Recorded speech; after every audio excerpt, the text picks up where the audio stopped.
भाजपा और संघ के स्वयंभू राष्ट्रवादियों से प्रश्न पूछने पर या संवाद करने पर मान्यवर लाइसेंस प्राप्त इमिग्रेट कंसल्टेंट की तरह व्यवहार करते हुए पड़ोसी राष्ट्र का वीजा लगा देते हैं। अब इसी कड़ी में उनका व्यवहार राष्ट्रीय जिहादियों जैसा हो गया है। पहले यूजीसी का विरोध कर रहे युवाओं से मारपीट और अब जेसीपी यानी कि ये कॉकरोच जनता पार्टी, वैसे तो ये कोई राजनीतिक दल नहीं है, आंदोलन है, के संस्थापक अभिजीत दीपिके को पीट दिया गया। ये तानाशाही का कोई नया फरमान नहीं है, लेकिन तानाशाही को भी तानाशाही में अंतर रहे हैं। बाल गंगाधर तिलक समाचार पत्र केसरी में लिखने पर, गणेश शंकर विद्यार्थी समाचार पत्र प्रताप में लिखने पर कई बार अंग्रेजों द्वारा प्रताड़ित किए गए, जेल जाना पड़ा। स्वतंत्र भारत में भी कुलदीप नैयर, अरुण शौरी, रामनाथ गोयनका जैसे अनेक पत्रकार प्रताड़ित हुए हैं, लेकिन केवल कलम को नियंत्रण करने के लिए।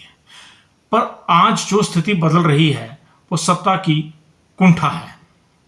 अंग्रेजों ने भी मुकदमे चलाए और बाद में अंग्रेजों की अदालतों ने बाल गंगाधर तिलक और गणेश शंकर विद्यार्थी जैसे पत्रकारों को सजा भी सुनाई। औपचारिकता में न्यायालय की व्यवस्था को भी दिखाया गया कि ये न्यायालय द्वारा हुआ है, परंतु स्वयंभू राष्ट्रवादियों ने तो अंग्रेजी हुकूमत के तानाशाह अधिकारी जेम्स ए स्कॉट का वो तरीका अपना लिया है जो विरोध की आवाज को दबाने के लिए कुछ भी कर गुजरने को तैयार थे। लाला लाजपत राय पर लाठियां बरसाकर नया इतिहास रचा गया। पर वर्तमान स्वयंभू राष्ट्रवादी तानाशाहों के ध्यान में मैं डालना चाहता हूं कि उसके बाद फिर भारत में भगत सिंह, राजगुरु और सुखदेव पैदा हुए थे। उनका अनुमान अंग्रेजों को भी नहीं था। तथाकथित राष्ट्रवादियों को ध्यान में ये रहना चाहिए, तत्कालीन संयुक्त और आज के भारत में आवाज उठाने का अधिकार तो, सवाल पूछने का अधिकार तो मार्च 1931 के कराची में हुए कांग्रेस के राष्ट्रीय अधिवेशन में सरदार वल्लभ भाई पटेल ने रखा था। जिन 4 मुद्दों को गंभीरता से रखा गया था उनमें सबसे महत्वपूर्ण मौलिक अधिकारों का प्रस्ताव था, जिसमें कहा गया था कि अभिव्यक्ति की स्वतंत्रता, धर्म की स्वतंत्रता, कानून में समकक्ष समानता का प्रस्ताव पारित हुआ था। और आज की सियासत में गुजरातियों ने सरदार पटेल की सबसे ऊंची मूर्ति लगाकर इन्हीं मुद्दों को परिवर्तित करने के लिए सत्ता का दोहन कर रही है। और जो भाजपा आज सत्ता का आनंद प्राप्त कर रही है, ये मार्च 1931 के कराची अधिवेशन के सिद्धांतों के कारण है। अभिव्यक्ति की स्वतंत्रता के अधिकार से ही आज भाजपा सत्ता में है।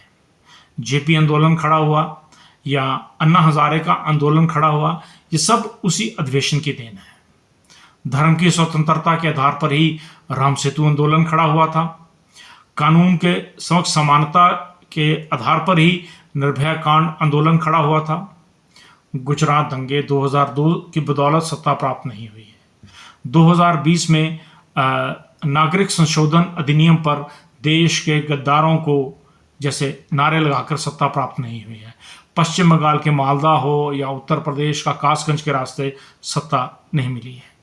और अभिव्यक्ति की स्वतंत्रता के कारण ही आज चाय पर चर्चा में आप पंडित जवाहरलाल नेहरू और जिन्ना की आलोचना करते हैं।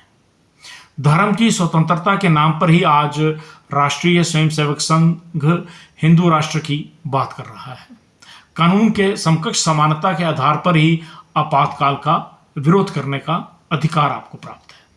जिस आपातकाल को आज भाजपा और राष्ट्रीय स्वयंसेवक संघ बेच रही है, अपने आप को या विक्टिम प्रस्तुत करने की कोशिश कर रही है, वो 10 लाख से अधिक परिवारों की कुर्बानियां देने वाले स्वतंत्रता सेनानियों के बराबर अपने आप को प्रस्तुत करना की कोशिश कर रहे हैं। वो आपातकाल के में स्वर्ग सुधारे हुए अपने स्वयंसेवकों का रिकॉर्ड प्रस्तुत करने की काबिलियत नहीं रखते। आज देश में बहुसंख्यक और अल्पसंख्यकों की बात करने वाले आपातकाल के मध्य आरएसएस के प्रचारक या बड़े नेता, पांचजन्य अखबार के प्रबंधक से लेकर के जनसंघ के महासचिव तक रहे नानाजी देशमुख आपातकाल के मध्य मोहम्मद अली जिन्ना के नाती नुस्लीवाडिया के मुंबई स्थित घर में छुप के रहे थे। तब नानाजी देशमुख को पनाह देने वालों ने उनका धर्म नहीं पूछा था। और ना ही उस समय की राष्ट्रीय स्वयंसेवक संघ ने हिंदू राष्ट्र की दुकान खोली थी। नुस्ली वाडिया ने भी तो जनसंघ की शुरुआत के दिनों में आर्थिक मदद भी की थी। अंतर केवल इतना है कि आज के संघी जिस थाली में खाते हैं उसी में ही छेद कर देते हैं। और तत्कालीन कांग्रेस के सरकारों ने भी वाडिया समूह के व्यवसायिक केंद्रों पर ईडी या आयकर नहीं भेजी थी। लेकिन यह दुर्भाग्य है आज की सियासत का कि नैतिक मूल्यों को ना तो राष्ट्रीय स्वयंसेवक बचा पा रही है और ना ही कांग्रेस जो अपनी जड़ों से अपने कार्यकर्ताओं का परिचय कराने में असमर्थ है। दुर्भाग्य है कांग्रेस का जो अपना इतिहास नहीं पढ़ा पा रहे। दुर्भाग्य है आरएसएस का कि वर्तमान की पीढ़ी जिन्होंने अपने प्रचारकों की जगह सियासत के ठेकेदार खड़े कर दिए हैं। देश के सर्वोत्तम पंचायत, लोकसभा और राज्यसभा में कुछ गुलाम और कुछ गुलफाम बैठे हैं जो ना प्रश्न पूछ पाते हैं, ना उत्तर दे पाते हैं और ना ही कोई बताने वाला है जिस अभिव्यक्ति की स्वतंत्रता के अधिकार से तुम आज देश की महान विभूतियों को कटघरे में खड़ा कर रहे हो।